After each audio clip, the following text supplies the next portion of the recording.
Good morning. This is Mimi from Vancouver UFO. It's July 11th, 2021. And today we have the pleasure of introducing you to Kemila Zsange, who is an author and hypnotherapist who's working here in Vancouver, the #1 hypnotherapist doing abduction work here in Vancouver, and a very brave person to be doing it. Vancouver UFO welcomes you. Thank you. Thank you, Mimi. Thank you. Hello, everyone. So I wanted you to tell us a little bit about yourself, Kemila, and your hypnotherapy practice, a little bit of your background and how you got into this work in the first place. Right. So I was certified as a registered clinical counseling hypnotherapist back in 2010. And from get-go, I decided to make this into a full-time practice, which was not easy. Especially our instructor back in this school told us very clearly, in this profession, you help people quit smoking and weight loss. And that's where the money is. If you want to do anything else, you probably cannot make a good living out of it. And he specifically said something like, we don't do past life regression or anything spiritual regression on that nature or purposefully. And if it spontaneously happens, deal with it, or send them, or close the session and send them to their minister. Now, I was sitting in the classroom. I was like, I don't have a minister myself, so why would I be sitting here if I were not to do all of this on purpose? So there was a thought that came across my mind. I was not thinking. I caught myself having a thought: if I'm not doing this on purpose, why am I sitting in this class? Mm-hmm. So I feel maybe it's that innate curiosity that I don't want to close the session and send this person somewhere else. I believe if I cannot deal with it, who can, really? Nobody that I would know would be deal with what I don't think I can deal with, because I am the most daring person that I know. Mm-hmm. In human psyche. Yeah, we have to agree with that. And so how it happened was, I remember I didn't know anything about abduction or, of course I heard about UFO, but for me, smart ass as I think, like anything that's flying there that I don't know what it is, can be a piece of paper. I call that UFO because, unidentified flying object, right? And so, but I was not particularly in it. I didn't do any research and into that or any technology. So back in 2013, I remember a man from Florida, he was just doing a driving tour, and he somehow we connected through Meetup, another group, and his body hit 200 pounds. Oh no, 400 pounds. So that was a wake-up call for him. He said something has to happen. And he came to understand there must be something psychological about the weight gain. And so he was close by. He was in Point Robert, and of course, so Vancouver is a closed city. And so he searched, and he came to, and of course we connected on Meetup as well. So he came to see me for a regression, for wanting to know the root cause of this weight gain. And he tried many things, as you can imagine, didn't work. And so that session, he went to, of course, I talked with the subconscious mind and take us to where we need to go for this weight issue that plagued you for the lifetime. And so he went to 4-year-old. And so the little 4-year-old, literally the 400 pounds guy, spoke as 4-year-old on my chair, and was very afraid, nighttime. And so all he was describing was beamed up by light. And the conscious mind of himself didn't quite understand, but I just encouraged him, I'm daring soul, right? Just to go for it. It doesn't have to make sense. Continue to sense it. That's normally what I tell people. Don't define it. You don't know what it is. Don't define it. Describe it. And so we continued on. It turns out to be an abduction experience. And then he further told me about being on the table and described those ugly, ugly, ugly creatures. And almost didn't want to continue on. I said, okay, my voice, is always there with you, kind of comforting him. So long story short, that was my first spontaneous abduction experience in my work. And made sense, like the 4-year-old to start to think it's all subconscious. I'm so little, can't protect myself. So the desire to gain weight, to be bigger, to be heavier so that I cannot be beamed up. Oh my God, that's so incredible. So one session, he's continued to lose weight and just couldn't feel better. And he wrote me email some weeks later saying that, he used to order 2 portions in a restaurant, 2 main courses, and just no desire at all whatsoever. Yeah. So that's how I started. That's how you started. And then what happened next? What was the next thing that what happened next was got me thinking, my career opened up some doorways. So I love writing, and as you said earlier, I wrote some books, and I love writing. I put on my blog this post, and so I wrote about. I think I did write about his story as well, and I started to write about it, and lo and behold, people in the internet world, more people found me because of that. So this was 2014, you said? 2013. Sorry, 13, yeah. Oh, so that's a while now. Yeah, and people, not just Vancouver, actually, people from all over the world found me. I recently had someone in Chicago, and she told me, a woman from Chicago, she said she contacted 20 hypnotherapists locally in her town before she decided to do a Skype session with me, because she didn't really prefer Skype session. But none of the local hypnotherapists would take her on because it's too otherworldly, let's just put that way. Well, this happens a lot, and I had that experience as well.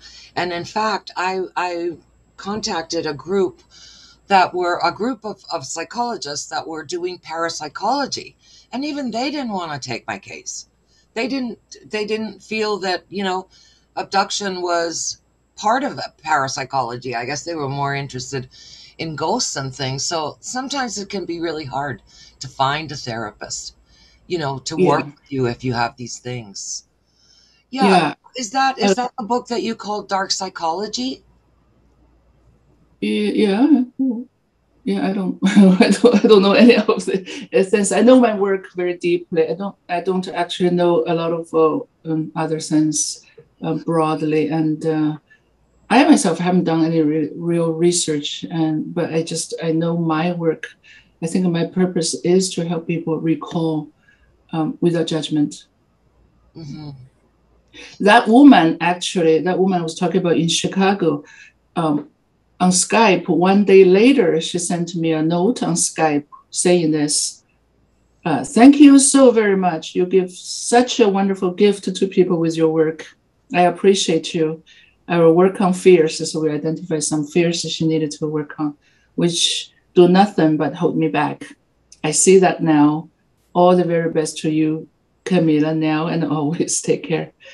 A lot of people, they email me, and probably half of them are not even ready for regression, but they are so delighted to find someone who would listen to them without judgment. So those people, when they contact me on email, they write me long stories. They write me all the details. Just knowing someone is there reading makes them feel comfortable, I think.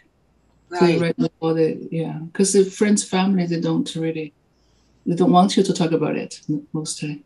So this kind of meetup group is also very good. It's open, and whoever wants to join, feel they can come to a group of people without judgment. Yes, it is really, really nice. And we're really encouraging our members, like with Jeff, to tell their story and, to get used to public speaking and everything, because this is such an important issue, especially right now when, there's lies and cover-ups uh, in every way. Even when we thought that we were going to get disclosure, we're not. So the best thing to do is to get the stories out, one story at a time. The best thing to do is for people to say, hello, I experienced this, and maybe I'm crazy, but there's millions of us that are crazy, so something's going on. Oh, Carol's Life. Yes, I wrote that book. You Yes. want me to? What do you mean? Yeah, Did they if you want, brand it? if you could show it. I couldn't get the whole picture. I didn't have a good photograph of it. If you could show the book, please.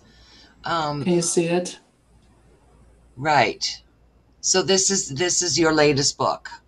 And I, Yes. I read a little bit about that, but if you could tell us about it, that would be great. It's a little like a memoir, and it's about how I met my partner Tim in this life. So this picture is us sitting on the bench in Kitsilano, overlooking the skyline of New York City. This is like black white because it's back in the 20s. So Right. it's about a story of how we met in this life in Vancouver and how we met, changed the genders back in New York, and I was Rick Miller, and he was Carol. That's Carol's Life's Carol Benjamin.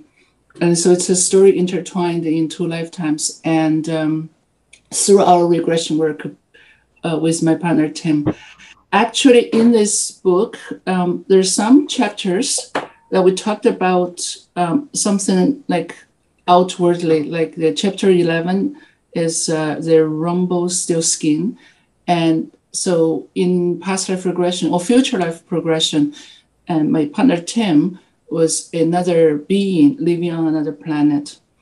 And chapter 13 also was about another lifetime on another planet. And chapter 14, a spy in the sky. So it's about he was describing like artificial ring he was living on. And he was aware of the Earth, but it was like thousands of years from now. Earth became more like a reserved place for people, for beings to travel or to go to. And chapter 16, like becoming a butterfly. And so all of these chapters 11, 13, 14, 16 were about out of the earth experience. Wow. Well, I'm going to have to get that book. It sounds so interesting. Um, One of the questions actually that some of the members wrote in and wanted me to ask you some questions. So one of the members wanted to know is, how does copyright work with your books? Do, are you a co-writer? For instance, if you published one of our stories, that we tell you, would we be co-writers with the book? How would copyright work? How do royalties work and all of that? This person has a really great story and wanted to know that. Okay, so if this person has a great story, this person can write it, him or herself, and then that's the sole author. If she commissions someone else to write about it, co-author, then royalty-wise, the publishing platform, like Amazon is one of the largest ones. Will already just to set it up. You just go through the Right. process, very easy. No, they were talking about doing work with you. You know how some therapists do sort of a collab work with the client if the stories are there and the Yeah, I had some of the clients' work in my first book, but not just to focus on the story, just because I was teaching people how to do past life regression, and right. so just inserted some paragraphs of their work. So what I did was to ask the permission from the client. I'm not really publishing your story per se, just one paragraph to illustrate one point. Right. And do I have your permission? Normally, I just got a verbal permission because there's nothing identifiable at all. Right. Like I change everything, right? Like, Well, it's very interesting to know that Carol's lives is your life, yours and right. Tim's, right? So all the permission I needed was Tim. Exactly, because this And Tim person. was reluctant at first. And I even wrote it in my introduction. But I'm a hypnotherapist. I'm very convincing. So he had to eventually. Yeah. Oh no, this person was saying, well, who's Carol? And is Carol the co-author of this book? Like, how does this work? Oh, I see. So Yeah. Carol was Tim Carol, was it's the you. past life Oh. personality. Yeah, yeah. Oh, well, that's really great to know. That's really great. Um, so in this case, you and Tim owned the story, and yeah. So, do you want to talk a little bit about that agreement that you made with Tim? It's quite interesting, and it fits in with the question that this person had for you. Yeah, so I when I had this idea of writing it, the first thing that came to my mind was that Tim is not comfortable with it. First, all the material is not because Tim wanted to have a past life regression with me. And at the beginning of my career, remember, based on the attitude of my instructor, I didn't learn how to do past life regression very properly. I remember we spent 2 hours in a curriculum, and he just didn't want to get into it. You can tell, but to cover the subject, he had to, right? So 2 hours. So what he did with the 2 hours, he showed some videos to us, so he didn't have to teach. I didn't have to say anything. So videos, and then after that, said we covered the past life regression. Let's move on, right? So you can imagine I was not properly trained as a past life regressionist. I need practice. And so look around, the only people I could practice were my nephew, Devin, and my partner, Tim. And neither of them cared about past life stuff, but they cared about helping me out. Right. And so they both agreed. So I just keep practicing. Now, Tim would identify himself as an engineer, like a scientist. He loves science, and he's a scientist till this day. And so to do this kind of work is really nothing personal gain. He didn't care, just to help me out. Because of that attitude, he could relax himself very well. Mm-hmm. And so can you imagine, at my beginning of my career, right there in the living room couch, I hypnotized him, and I asked him, look down on your feet. What do you see on your feet? And can you imagine my surprise when he went, black high heels? My bearded man was saying black high heels. That's what. Oh, okay. That's the answer. Is like he spoke very softly, like a woman, and so that's Carol. Later on, identified as a Carol, was like. I was so stunned. I love this kind of stuff, right? It's like, wow. So that's the beginning. So when I decided to write this story, because then we did many sessions focused on this life as Carol in New York back in the 20s. And when I decided to write, the first concern was my partner Tim is not going to be comfortable with it. He never shared any of the story with anyone. And it's just like, I just imagined that the community is making a big deal out of it. Who cares? He still kind of, didn't know what to do with this thing. And so he's a very private person. To make this whole story public, it's very challenging for him. So I asked it, I'm going to write it, and it's going to be good for me. And there's something about Tim that's very unconditional. He wants to support me no matter what. He doesn't have to believe anything I do. He doesn't believe it, and he doesn't care that he doesn't believe it. He just did whatever. I love you enough to unconditionally support you. You're very lucky. Very, very, very, very, very. Without him, I don't think I can be where I am today. So I said, I'm going to write a story. The story he's very familiar with already, right? And so I said, actually, this is wonderful. I always have this wonderful idea. So I don't know where that comes from. I said, why don't you write me an introduction? So not only I'm going to write this story, I'm inviting him to, write a forward or something called. And so he did. He wrote one, which I never published in my book actually, but he wrote one. I said, "You're going to write the forward before you even read what I'm writing." So I asked him to write because I wanted this very original, very authentic. And so I said, how can I write a forward of your book if I don't even read the book? But I just wanted you to do that way. And so he did. He wrote. For whatever reason, a lot of the things he wrote on the forward kind of overlapped with my narrative in a book. So we both decided not to put in a book. But I did publish that on my website. So there's a website, carolslives.com. In my blog there, I published his forward there. That's nice. So that's a permission he eventually gave me. He even said that, why don't you just write like a fictional book? I feel more comfortable. I don't know how to write a fictional book, so that's my issue. It's like I have to write my own experience. Absolutely. I understand that, what he's saying, because that's an issue that I've dealt with as well a lot, and I love science fiction, and I thought, well, why don't I just tell my story in a science fiction format? But that's not the truth, right? The truth is the truth, and we have to stick to the truth, I think, in this field, rather than, dressing it up with this or that.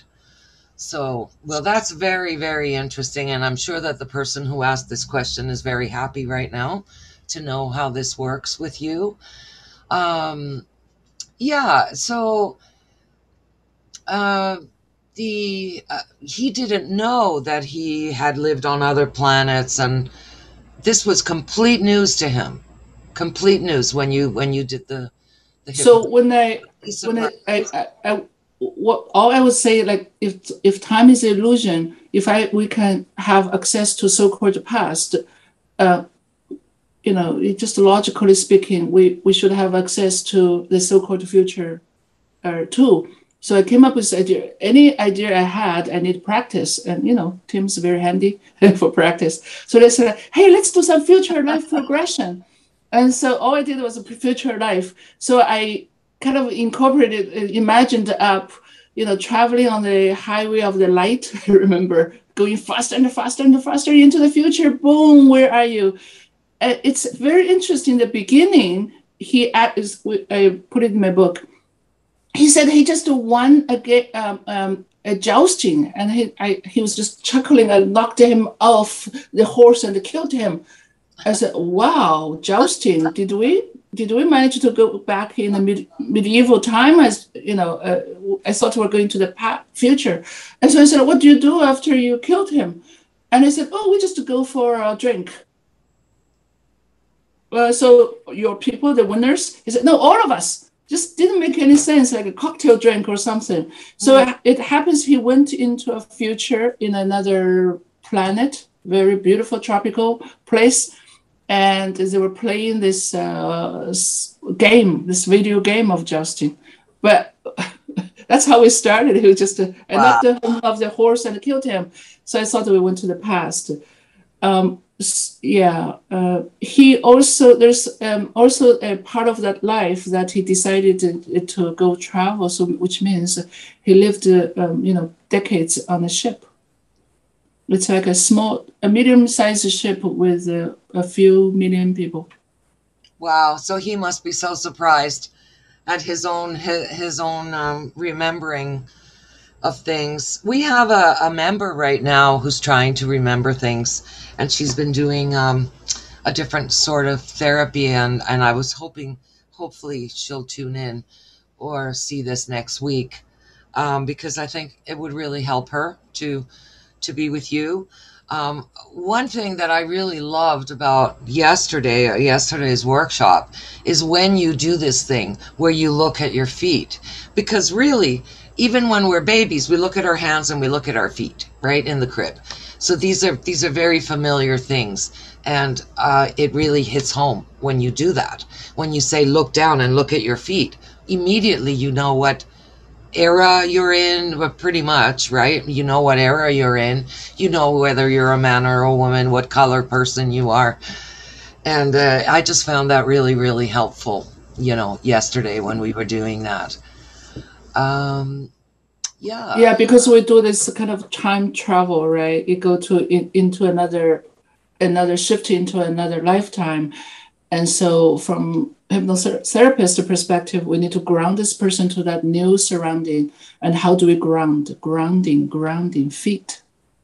So that's Right. normally the first thing we ask. Right. Yeah, I could see that.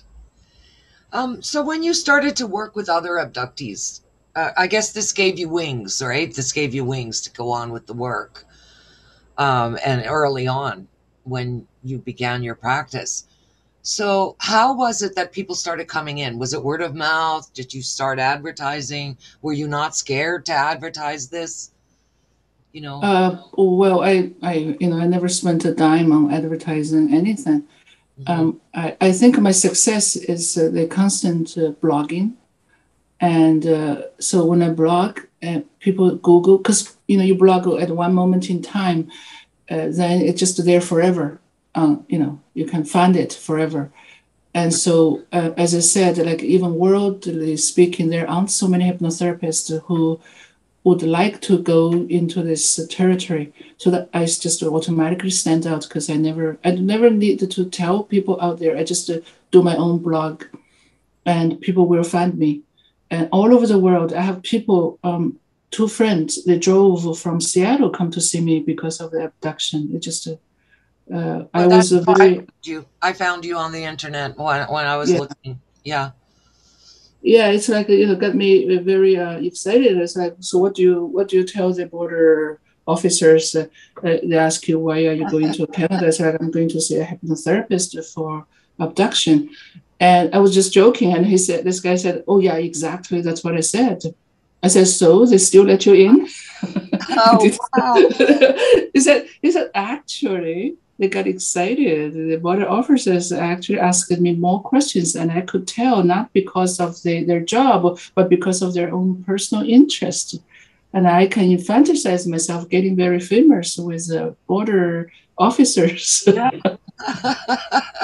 I'm sure there's a lot of UFOs on the border, watching the border with us. I even have people like currently in military and previously in military worked with me. Yes. Right. Oh, tell us about that a little bit, Camilla, if you can. Yeah, so there's like a retired military officer, uh, and quite locally, but by locally I mean mission, um, and he's not in mission, so I'm just altering some information Right. here. Right. And uh, it was like 2 weeks ago actually, fresh in my memory. So I think I can find his email. Just give me a second. Initial email. I So I witnessed something while out with my son that was very strange for a couple of reasons. One is that I saw, and the other is I saw it, and the other is that my son was unable to experience the same thing I did. I feel quite strongly that hypnosis regression would bring out a clear description of what I experienced so that myself and my son will put that daisy experience into focus, somewhat profoundly affecting my life. And I believe it to be an important message of sorts. So, of course, we went to a regression, and normally that's how I work is, what do you remember? And that's my starting point. What do you remember? That's a conscious memory. And as I slow down my tone, and from the conscious memory, drop into the unconscious memory. And so he saw, it was a bright day. They were out there. They were doing some fence work. And so it's an adult son, by the way. And so they were, sitting down on a long chair and having a cigarette. And then he started to see something in a blue sky, cloudless blue sky. And he was pointing to his son. What's that? And his son kind of like, what are you talking about? Couldn't. He said, right there, right there. And that's all he remembered. And so it's a kind of strange. So it's kind of my work is kind of intuitive. So when I'm in that state, I'm in a hypnotic state myself. And so I was there with them. So out of the hunch, I said, so that's all you remember. And then he had some missing time. I said, I wonder how would they, whatever you see, he described that craft to me. And how would that, I don't remember now, the yellow or whatever, the craft would see you, right? And so I had him project his conscious awareness into the sky and looking back. And guess what happens? When he looked back, because through my experience, a lot of times the craft itself is intelligent. A lot of people told me the craft itself can communicate. So because of that, I'm just like, just imagine yourself in a craft, look back. What do you see actually there? And then he said, oh, I don't see myself. Only my son is there. So that's opened up, right? So where are you then? And so next thing he knew, he was in a ship. Right. But the sun was on Earth, didn't come. The sun was on Earth. And so that was actually quite, I had, positive and negative experiences of abduction in my work, but that was a very positive experience, very close to what Jeff's experiences were. It's scary, it's teary, intense, but then generally speaking, quite positive experience. The fear itself is not necessarily from them. Sometimes it's from our own inner, fear of the unknown, right? That's right. Yeah. And what we're projecting onto the beings. Yes. Yeah. So I've heard it said that sometimes the beings will give you a look that's positive to you rather than showing themselves because they know that we do this, right? Yeah, and sometimes from this perspective, a lot of my sessions, actually, those beings who are in control in a ship, right? We're not in control, or a human. And they actually have this attitude. You're supposed to know this. Why are you making a big fuss out of it?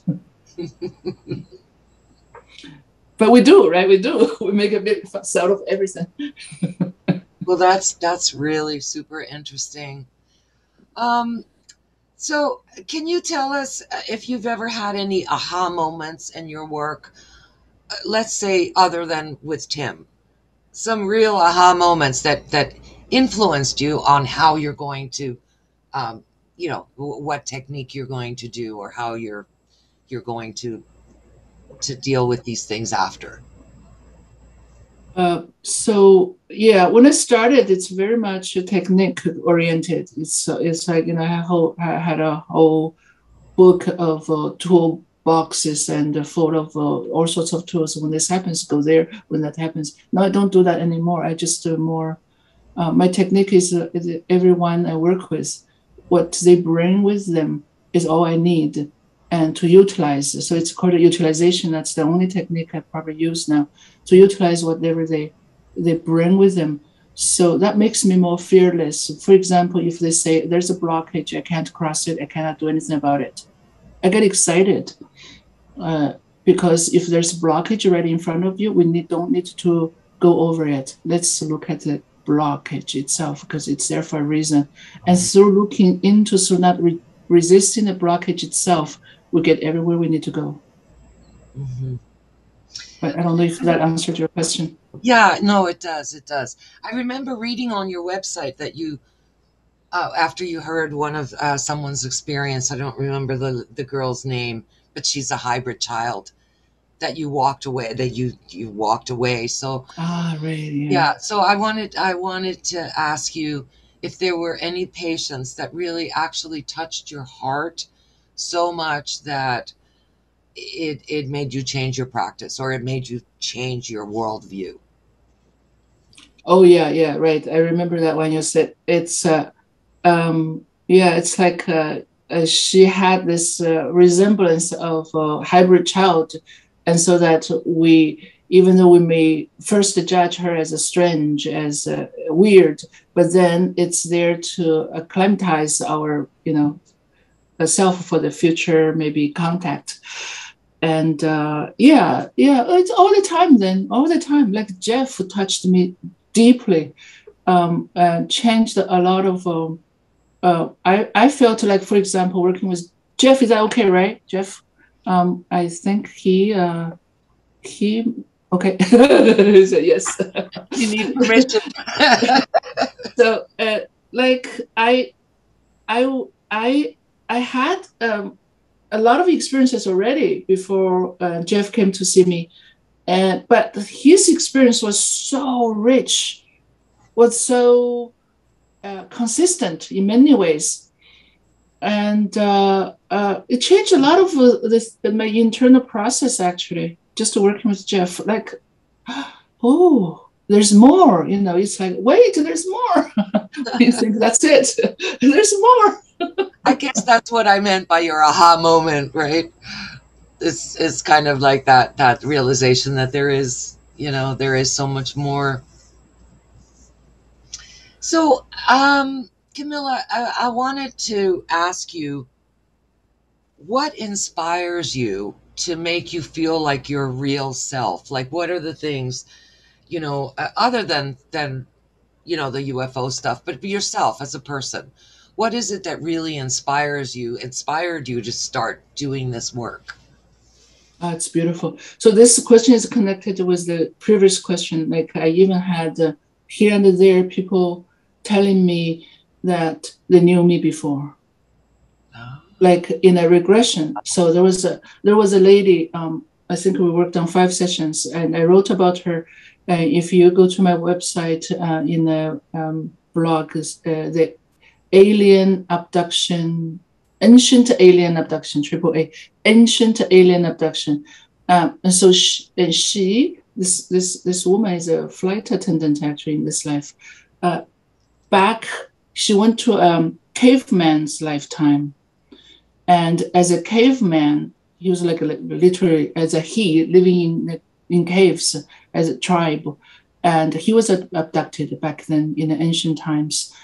And anyway, that's not the point. This woman eventually at another session said, "Oh, we knew each other in past life."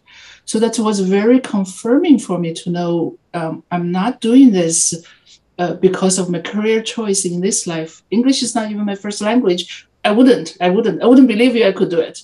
Like, who would hire me? Like my human mind would not believe it. But when this kind of moment happens, it confirms something in me.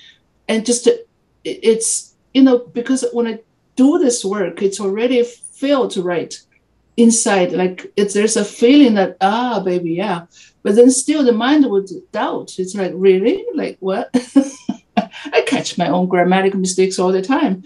Like, so, but there's a feeling open. And so those kind of moments, it's just like, yeah, okay. Like yesterday, I worked with another lady online, and I was just like blah blah blah blah blah a little more. I don't even remember. I go into that state, and the word just came out of me. Contextualized at the end of the session, and when she opened her eyes, when it comes to number 5, and she said, it's interesting. Maybe I will share with you later. She said, when I heard your voice in the last bit, an instrument came to my mind. And she said, but this is not an instrument that exists on this earth. So she described a little to me. And I said, do you draw? Can you draw the picture and show me? It's like this instrument kept coming to her mind. It's from somewhere else. I have no idea what this means, but I'm waiting for her to send me the drawing. So maybe I'll share with you. But these kind of moments are the moments like, okay, there is a huge part of myself that I am still discovering through my work. That's why I love it. Well, when you said that you're in the hypnosis with the other person, that's what I got the feeling about. Is that, wow, I didn't really know that the therapist goes into the hypnosis. I didn't know that. So if you're there with the person, it's experiential for both. And absolutely, it's like we say. I find this so like if you haven't noticed, I close my eyes a lot. It's like when I close my eyes, the words come, right, and so when I go first, hypnosis is, let's face it, a lot of people still feel fearful about it. It's like mind control and all of that. But for me, like, it's just as safe as sleeping, safer than crossing the street. But of course, I know that people don't. And so when I go first, and they seem to be more relaxed, they follow me, right? So I do go to trance myself all the time, and I love it.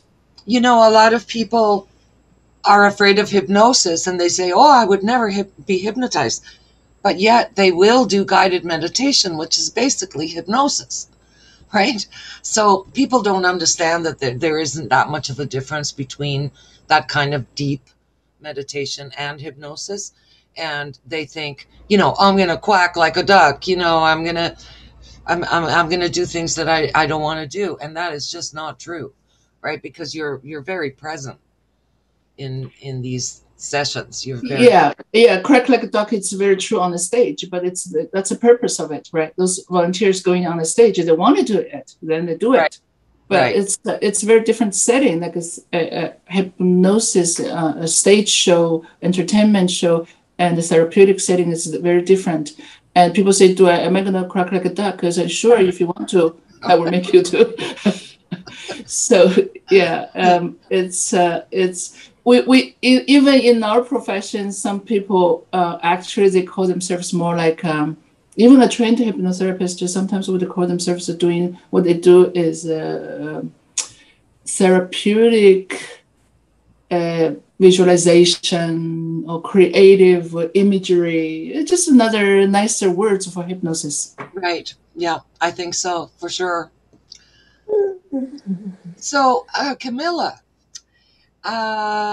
is there anything in we've sort of covered this already, but just in particular, is there anything in your hypnotherapist practice that you've noticed that you didn't expect, that came from your clients that you absolutely didn't expect to happen?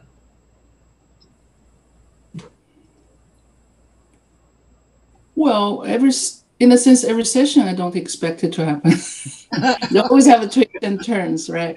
Yeah. So, but then because of that, I'm now so open. I don't really care what my expectation is. Right. So I think because I'm like hypnotherapist, so I'm a therapist first and foremost. So I know if people's life is not going well or whatever haunts them, it's because their subconscious mind is already working. It's just not working for them. It's working against them. And so I don't need to make it work. It's already working very hard. And so my curiosity is like how it works. How do I turn what's already working into for them rather than against them? And so in that's all my mind is focused on. That's why I use utilization as my only tool. Utilize whatever you bring, and I will move. Like if I'm a chef, you bring everything ingredients that I already need. I just cook a good meal out of what you bring with you. Yeah. And so in that, I became very creative in my internal process. There's a trust, definitely. I put in me. And so when I connect with that inner trust, so I take what you give, and nothing is disallowed. Everything is allowed. And then I in that process, I guide you. So there's no script for me. It's just how we go. Sometimes I was telling another client, I said, my work is sort of like a cab driver. I wake up every day. I have no idea where I'm going to go, because it depends on who's hiring me, where they want to go. And I just, take the order and deliver you. That's how I do. And then this client said, I think you are a cosmic cab driver. I just loved that so much. Yeah. Oh, that's great. That's really good. I don't know, was it from Jeff or some client I worked with? Cosmic cab driver. One thing that I heard you say yesterday when you were doing the introduction to the workshop, which really I highly recommend. I don't know how often you do them, but it was very, very good. Next time would be September the 18th. Okay. Yeah. So make sure you let us know and we'll post that. Um, One thing that you said about it, which I think is so true, and maybe it's a way for people to prepare, is that trust is absolutely essential. If you Yeah. don't trust the therapist or you don't trust your own self in what, like quack like a duck, then maybe you're not ready at that point, right? Like you need to have this sense of trust. And you Yeah. emphasized that yesterday. And I really felt that because there was one person who was basically not trusting themselves. They were resisting their own self, right? In the workshop, where all of the rest of us got like 2 or 3 lives very clearly, and this person was not able to get through that challenge. So Mm. that's one thing that I would say to anyone who wants to come and see you is like to work on the trust yourself part. The mind is a very strange place. At the beginning, I was like, wow, hypnotherapist is the hardest job in the world. Mm, And I will explain why. So you either get people coming into the office who's afraid of being hypnotized because it's mind control, and I surrender my willpower to you. I don't even know you. I'm so afraid to be hypnotized, but I right. have these issues. What do you do, Kemila? And then there's another type of people that come into the office. They're so afraid of not being hypnotized. It's like, this is so hard to be me. You either afraid to be hypnotized or you're afraid of not being. This is how the mind works. So Right. now what I do is I say like it really doesn't matter. You don't have to relax. You just if there's any performance anxiety, let it be on me. When I say that, everybody was like, "Oh my god!" And Right. then they go into trance. Yeah. Well, actually, this thing that has happened in the world in the last 2 years, because these meetings online actually can make a bridge between, like a person just walking into an office and there you are, and there's the therapist, and you're all upset and you don't know if you're, whereas this kind of interchange that we're having here, it gives you a chance to get to know someone even before you go into Work. a session. Yeah, yeah, So, definitely. a lot of people are saying, oh, I don't like this online stuff. I think it's helped us as a society quite a bit. Actually moved us a little bit forward, I think, being able to have these kinds of exchanges. Even Zoom, even like what we have now. Brian and I used to have this group together, and we had probably 5 to 12 people show up at a meeting at the library, and we didn't have a lot of members. I think we had 20 or 28 members, and suddenly COVID happened, and we've got over 300 now. So yeah, so that what I'm trying to say is that the online thing is a really good bridge for what we're talking about, for the trust. If you just want to have a conversation with the therapist and say, okay, well, I want to try it out, and I know that you had a tryout session that was shorter and cheaper for people, so that might not be a bad way for No, people. it's not trial session. Like I call that consultation, like 30 minutes. It's not, Right. there's no cost online, but it's more like a Q&A. Right. I don't do hypnosis there because it's not enough time, right? I need to be Right. more No, but they get responsible. to know you, right? They Yeah, get yeah, get a definitely. sense Yeah. of you as a person. Mm. Yeah, so I have a few more questions, not too many. If you could turn back time and ask your 18-year-old self, Camilla, if you're living up to her dreams, what would she tell you? She's going to be so excited. She's going to say, more than dream come true. When I was 18, I was so worried about getting old. But it's like, so I'm going to tell her, it's like, it's so fabulous. 52 years old, it's like the best. And Right. so I would tell her, you enjoy being young and don't worry about getting old. I'm handling it. Excellent. Thank you. That's great. Um, so if there was only one book left in the world and it was about your life, what would the title and subtitle be? The title would be Dehypnotized. the subtitle would be Messages from a Clinical Counseling Hypnotherapist. Great. Thank you. And then there's one last question that I'd like to ask you, and this one's kind of fun. This is a question from the Titanium Blonde podcast, and I pinched it but because I love it. And that is, if you could have a billboard with anything on it, what would it be and why? Me having a billboard with anything on it? Yeah.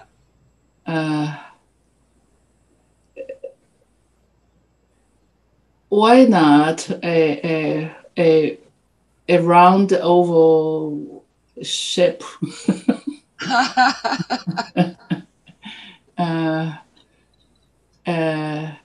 The message is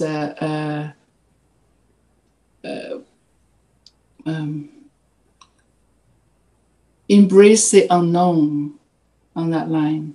Oh, so cool. So cool. I want to put that up right now. Just because it's unknown doesn't mean it's bad. Right. Yeah. Well, this has been a humongous pleasure for me, Kemila. And I'm going to step back now and let everybody ask questions, because we've basically, the hour has flown. And yeah, and so I want to give everybody else a chance to ask questions. Everybody, open your mics, and there you go. Kemila Zsange.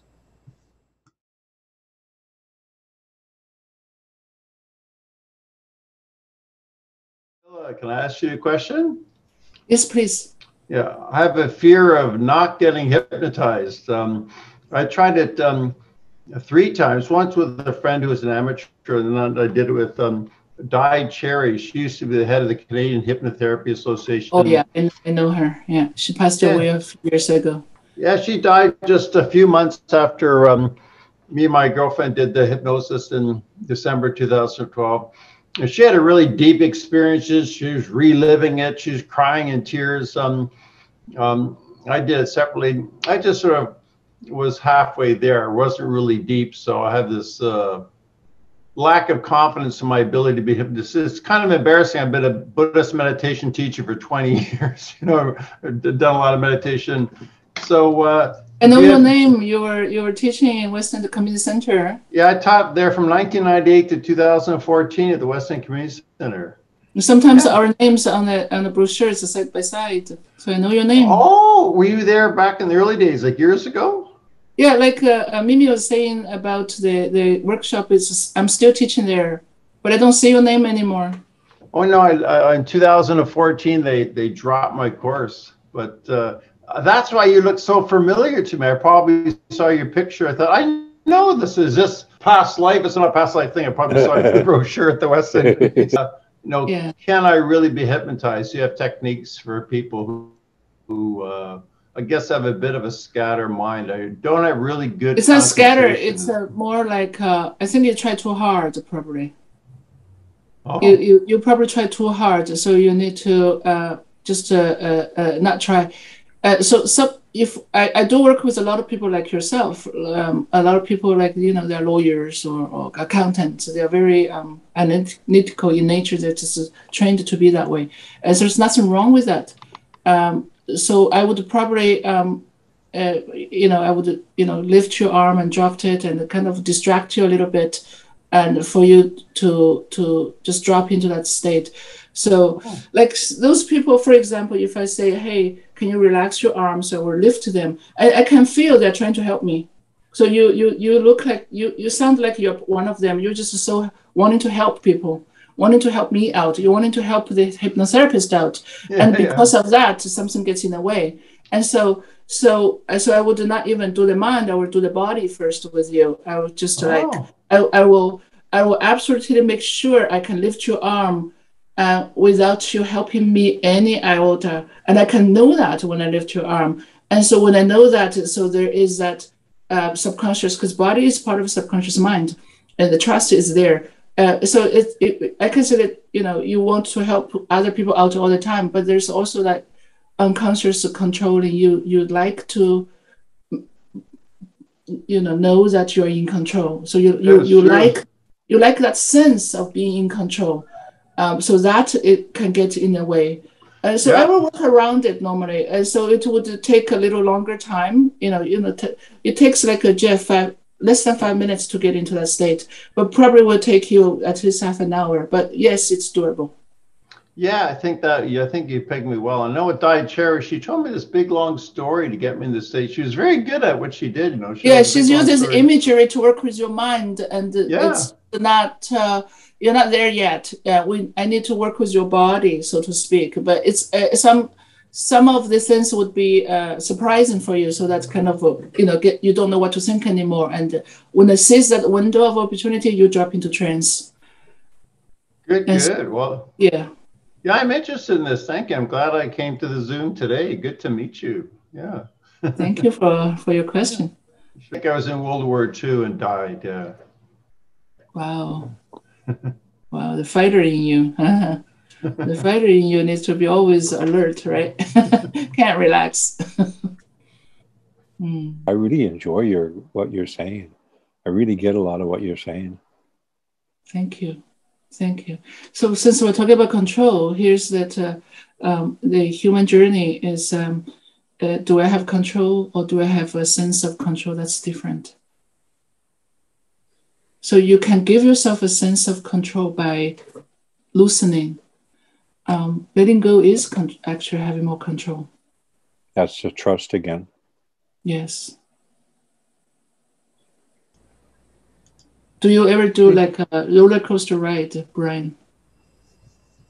Well, I've done it in the past. I don't do it. I'm not drawn to roller coasters. Yeah. If you just imagine, most people do roller coaster ride, they hold on to the bar in front of them and they go. Yeah, I hang on tight. It's only a minute long, but they feel like forever, right? And then when it's over, they go, oh, it's over. Oh, they have a soreness in their hand and their arm, and just like, oh, I didn't experience anything. So they go regret, and they stand in the line again, wanting to do it again. But there are those people who only want the front seat, and when the roller coaster starts, they go. Experience in the moment, and not holding back. That is a universal surrendering symbol, and they have an amazing time. They're not holding on to it, and so what I'm saying is, those people and those people, the same people. It's not like someone is more hypnotizable than others. Just what you choose in that moment. You create your experience. And also a lot of people who have trauma, so to speak, being abducted. Again, it's not about what happened. It's that like, of course, the sense of being violated because they cannot move, right? And also that sense of loss of control, really. And so a lot of people, as I said, half of people who contacted me, who give me all the stories, they are not even ready to do the regression work because they think they're still going to be re-traumatized or visited some of the memory, dark memory, don't like.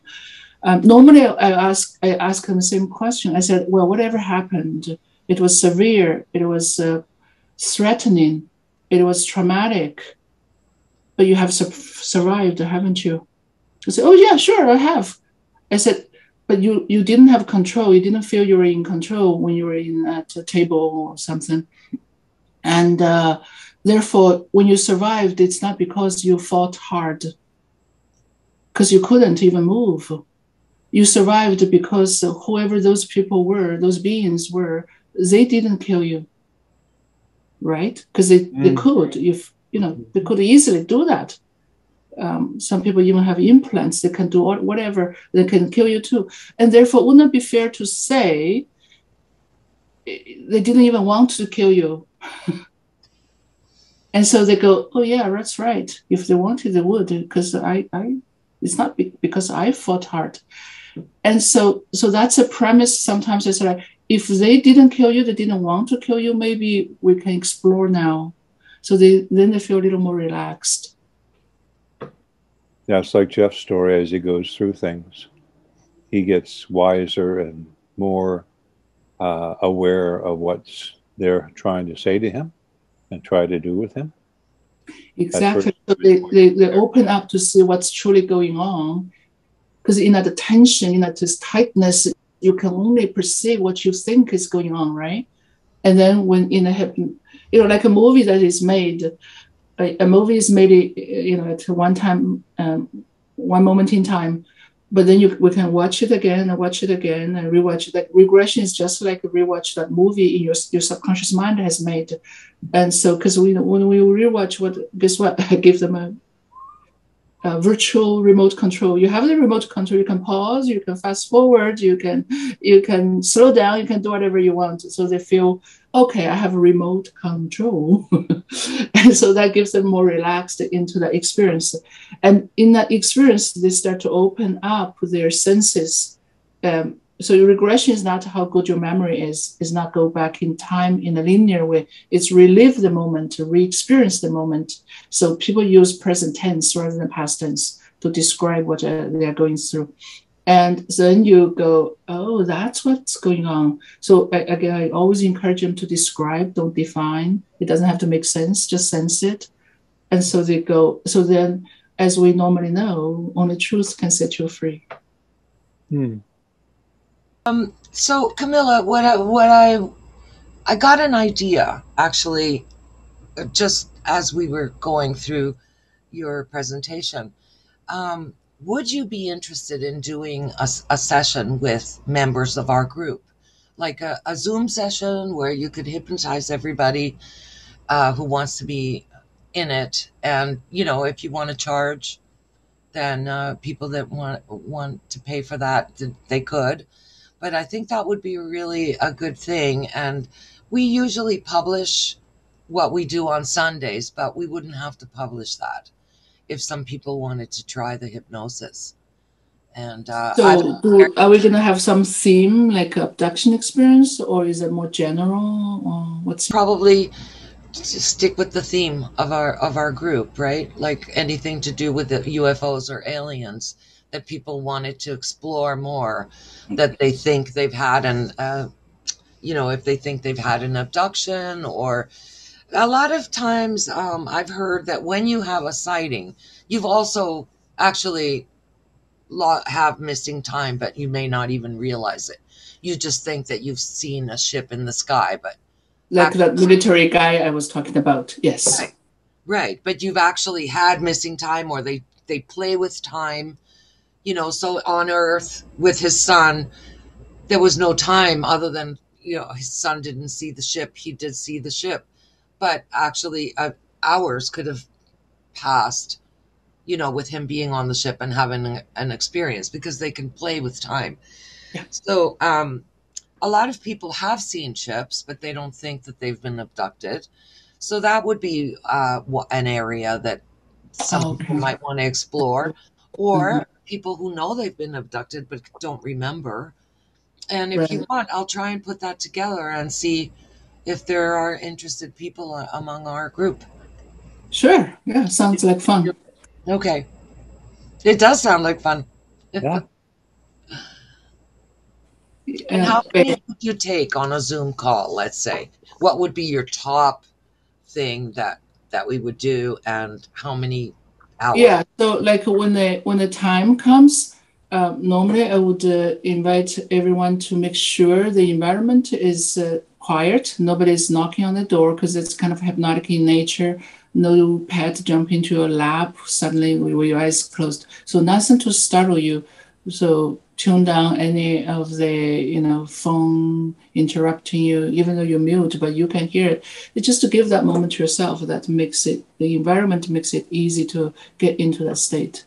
Right. So Mimi, are you thinking about like a meetup title, like have you seen a UFO and want to know if you were abducted, that kind of thing? Is that, and then I don't know what the title would be. You could help me with the title. We could come up with a title, or but that's the premise, right? Like trying to invite people who may have seen a UFO and see if it had an abduction alongside of it. Or people who already know that they've been abducted, but they don't Right. remember, right? They want to remember more. So we would have to come up with the right title. Yeah. But for it. interesting. I like it. That's very cool. Yeah. That would be good, right? I think a lot of people would sign up for that.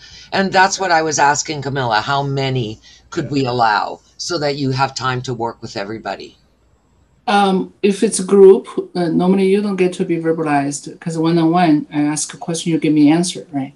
Right. And so, like yesterday's workshop, I would just guide you through, and because of that, I'm going to focus on more general, and my questions, my guidance would not intend to touch onto a traumatic part of the experience. So Right. it'd be more just to kind of allow the memory generate to flow. And so it doesn't really matter the amount of people. It just can be, since I can open up for questions, but I won't open up for specific personal therapy because it's not to that setting, right? Okay. Yeah. I was hoping that we could all talk together, but if you don't think that's a way, then that's fine too. Yeah, it's otherwise then we get into like a one-on-one. So one-on-one, it's more in depth. So that's very different. Yeah. And so also, if I work one-on-one with you, and if we spend like 20 minutes on that, it might be very boring for someone else. Like Yes. why is it here, right? Yeah. So I need to overlook the whole group. Yeah. Right. Okay. So that sounds great. Well, we'll work on that together, and maybe Jeff can help with that, and we'll figure something out. Yeah, Jeff's idea, like a title like that, would be cool, and I think he got it. Yeah, it was cool. Yeah, Cool and idea. it would actually depend on the group, whoever signed up, whether they want to publish or not, right? But I imagine that most people would not want this on the internet. It would be A lot of people wouldn't want it recorded. That'd probably be the question to ask, or what might be asked. Are we recording this? Let's not record this. Right. Yeah. Just to give people. Well, as long as we don't publish, it's okay to record, because people might want a copy of the video, right? Yeah. And also they can decide later, right? So you have another chance. You record it and you can destroy it if we see how this evolve. But if we want to utilize it, then you have it, right? Yeah. I would be more likely to want to record that, but not to publish. I don't imagine that publishing would be what most people would want. I think you'd have to ask to have it recorded. Anyway, so you'll be getting a video of this, Kemila, and you can do whatever you want with it, put it up anywhere that you want. And it would be the same for a session, right? Whoever signed up for the session would get the video, so that they have it and they have their own memory of it and whatever. But yeah, okay, so I'll be quiet again. So next question, please. So just back to that, the format would be I guide them through, and then when I bring everyone out, I would just give the quiet moment, like 3 minutes to jot down. It's like a dream, when you wake up, you remember the most, and so some notes like yesterday, and then people can share or I can ask questions. That would be the format. Very close to yesterday. Yeah, no, yesterday was so awesome. Yeah, it was really great. And people did share a little bit, right? They only had, they didn't have 20 minutes. We had 3 to 5 minutes, I think. What was it? 3 minutes each? Yeah, like when normally this kind of situation, nobody wants to start, but if someone starts, like you always volunteer, that's actually nice. And when you start, everybody wants to talk about it now. Yeah. I think we got about 3 minutes each, if I'm right about that. And that was just perfect because it didn't get boring for other people. How 20 minutes would have been, How revealing was it for the group who were involved? Mimi, on your account, how would you describe it? Did you learn anything from other people's 3 minutes? Well, I think you were a little bit late, and what I was saying is that one of the things that came up for me is my own family constellation. Not all of it, but I had a couple of experiences where I saw my children in the previous bodies that they were in, and so it was it was easier for me to understand what our relationships are because of the constellation, right? There's a kind of therapy that's called constellation work. I've never done it myself, but we have a member who's just been certified in it, and she was telling me how it works. And I felt like that's what happened to me yesterday. Like I saw some of the constellations and maybe aspects of the relationship that I have with my children in different ways, that might have come from a relationship in the past. Maybe And I'd asked a different question. I saw 2 lifetimes, and No, not you. I had asked a different question. I had asked what you had seen in other people, not yourself, but in other people in those 3 minutes, as you want to take it from 1 to 1. Did you see anything unusual or significant about the experience in other people? I got psychic feelings about things, and I express them once in a while. There was a young person Not there you. who described a lifetime. I'm trying to answer your question, Barry. Okay. He was describing a lifetime, Oh, yeah. and it was in the woods, and it was very nebulous. And I got a feeling that it was in the 1930s, and he went, "Yes, Oh, wow. that was." And when we were talking about our own experiences, because we were in a sort of hypnotic state for the whole 4 hours, I think, it was really easy to communicate with each other and to kind of share imagery I with like that. other people. It was really cool. It was really cool because when he was talking his 3 minutes, about his experience, I was actually there in the woods with him. Just like Kemila says that she's there, right? Because Cool. I think we were all sharing a hypnotic Yeah, state. that's what I was asking. Yeah, that's very cool. I must have missed that from before. Yeah, I didn't you weren't know here about when we talked about a little bit about that. Yeah. that. Okay. But no, it was Thanks for that. super cool. It was super cool. Very cool. There's always I noticed because I started in 2012 and all different groups, but there's always like a group energy there too. And it's a pattern. I don't remember once like everyone in the room went into a tropical island lifetime. It's like looking down your feet, what they're wearing on your feet. Everybody notices their bare feet. It's like, so, yeah, sometimes I do see the kind of we tune into some energy with each other. A common interest. That's all it takes. Yeah. Do you think that those people were connected from past life and they happened to come to your workshop all at once in this life? Beautiful question. Nothing happens for no reason, right? Mm-hmm. Yeah. Maybe a couple of them. That's a mystery question that I don't know answer, but yeah, it's no, but I mean, was there corroboration between like what they were describing? They had bare feet. Were they in the similar place and similar time? Oh, no, different time era. Just happened to be all tropical. Yeah. Okay. Yeah, it would be nice like they went into all one village, right? It's like, wow, I know you. I know. Yeah, that would be a book, right? That'd be Hollywood movie. So, anybody else have some questions, burning questions for Kemila? Are you there? I'm here. Yeah. Do you have any questions for Kemila? Anything that came up for you?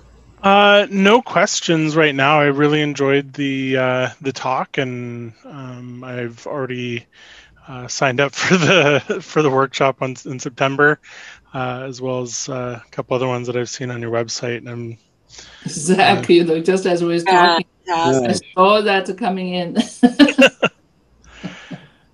That's great. So yeah, just thanks very much. I appreciate you sharing your experiences. Really interesting, Kemila. Really interesting stuff. I actually I liked, Kemila, that I come into your sessions and I don't know anything about you, and I thought it was so fascinating. You had that book, and I didn't know that story. I thought that was really neat to learn, and it's like, oh, wait a minute, you have this whole other life because you were just focused on me the entire time. And No, of course, the same way I felt when you did the presentation last week. I was like, I only know Jeff this way, but he is that way. Wow, he's a good presenter. Right. It's really funny. Yeah, same here. I'm like, wow, that's fat. You had past life awareness, and this was, you wrote a book about it. I thought that, I was like, wait a minute, I didn't know this part about Kemila. And I think I've been going to you for like a year or something. So that was pretty. Right. That was a really neat. It was Pretty really neat comforting. realization. So it was really cool. Yeah, I know. I thought that was a great presentation you did, and it was great to learn about you, and also, yeah, just maybe how flexible I think that the kind of hypnotic regression is, and especially when you yourself are good at facilitating it, you can be very creative about how to help people with it. And yeah, and I think to me my favorite part about coming to you was that you are skilled at the remote control, as you said it, as you called it, the person has a remote control. And so when I was terrified, you said pause, and then it's okay, breathe, just look at what's going on, and you treat it like a TV show, and it worked so well in the process. And you were so good at these kind of skill sets. I remember when I was on my when I was getting the when I was on the table, the medical table, and I was getting implants, I was terrified as a 16-year-old, and I'm certain I was like, screaming in the room, and you were like, pause, now leave your body. And then you were like, now just from an observer point, what's going on? And then you had me kind of be like, oh, right, this isn't me, that's that person there. And then I got to observe casually, and you were really skilled at that. And those things really, this is what I came to you for. I did my own regression privately by myself, knowing how to do that stuff, but I couldn't get these complex things, and you were so good at kind of boxing in, removing, pausing, and rewind. There were times where you rewound, like, let's rewind, okay, now what's happening again, and pull it again. And yeah, it was so perfect. So yeah, very good skill sets. You're really awesome at it. That sounds really great. Yeah, like I sometimes feel like, as I said, I discover myself, continue. That's why it's never ending. That's why I never get tired. People say, what are you going to do after you retire? So I'm going to hypnotize people after I retire. So, because it's like a never-ending discovery, not just the world, but myself. It's like, oh, wow, I have something that I didn't even know I had. And it's kind of opening, and it's quite beautiful how, coming up with something, and then it works. Like, people are responding. Gee, look what I did. Yeah, it's very close to like when you write poems. It's just something comes up, right? And then when you share, and there is a rhythm, and there is a head nodding, and there is that satisfaction. I think creativity is all the same, just different manifestation. I always call it witness. I find that what I need in my life most is for another to witness. And it could be a big group like this, but it's very important for all of us to have a witness, somebody who we are exposed to, that we trust, that we come to know. And it just, I guess, more than anything, it can be a single person, but it can be many people too. And that's what we all seek, and what we all go for, is somebody to witness who we are. Because we don't really know who we are until that happens. Maybe it's dependence, or too much of a dependence on other people. But in most times, for me anyways, and through my years, what I've come to believe, that we need a witness. We all need a witness or many witnesses. Blah, blah, blah. That's good. That's the human, that's great, Barry, yeah, because it's what makes us human. In a higher philosophy, it's the reason for duality. Is that we purposely want that. We want to reflect out our experience, and then we kind of learn and grow about ourselves in the process of reflecting outwards. Yeah, and witness is a part of that process. Yeah, it's great. Yeah, very good. It's eternal wisdom. Yeah, and the other thing is that none of us like to be alone. We are sort of tribal. Yeah, very much. In our way of being as human beings, we do want to congregate together. And, that's one of the things that's kind of wrong in our society right now, is especially for older people, that they're so alone. and they don't have that sense of sharing and witness with another person. And I'm not surprised that there's so much Alzheimer's happening, right? Because if you can't interact with another person, it's kind of like, well, yesterday, Kemila, you were saying that you never lose a memory, but you lose the access to the file system, right? I think I don't think you get answers to your questions. I think we need answers to our questions. We're always spinning. And this is how unhuman we are. We're always spinning and wondering whether or not we're okay or what we're doing is okay. But when we have other people to witness that, and especially experiences, and I can't imagine being through some of the stuff, going through some of the stuff that maybe you've gone through, Jeff, people that have met and through this Zoom, I can't imagine going through some of this stuff.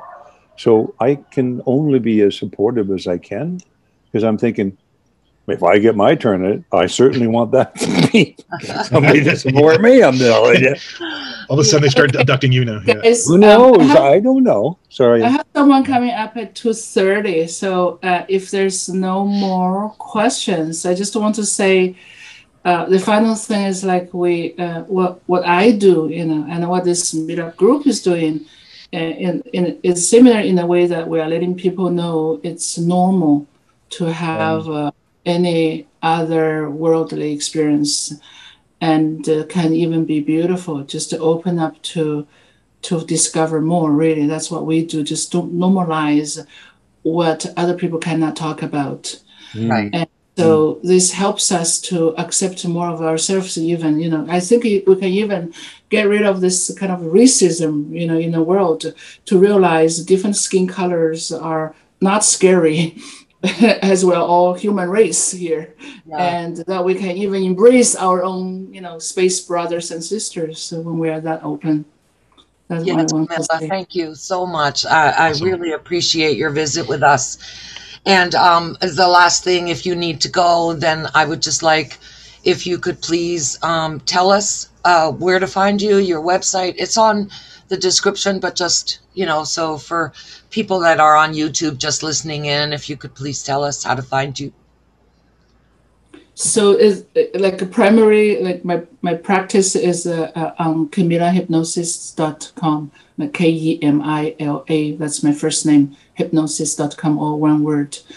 Regarding this book and everything about this book, and it's a memoir, and behind the scene, it's called carolslives.com.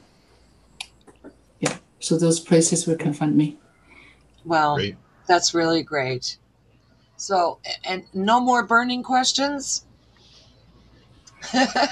Okay, well, I guess we're going to say goodbye.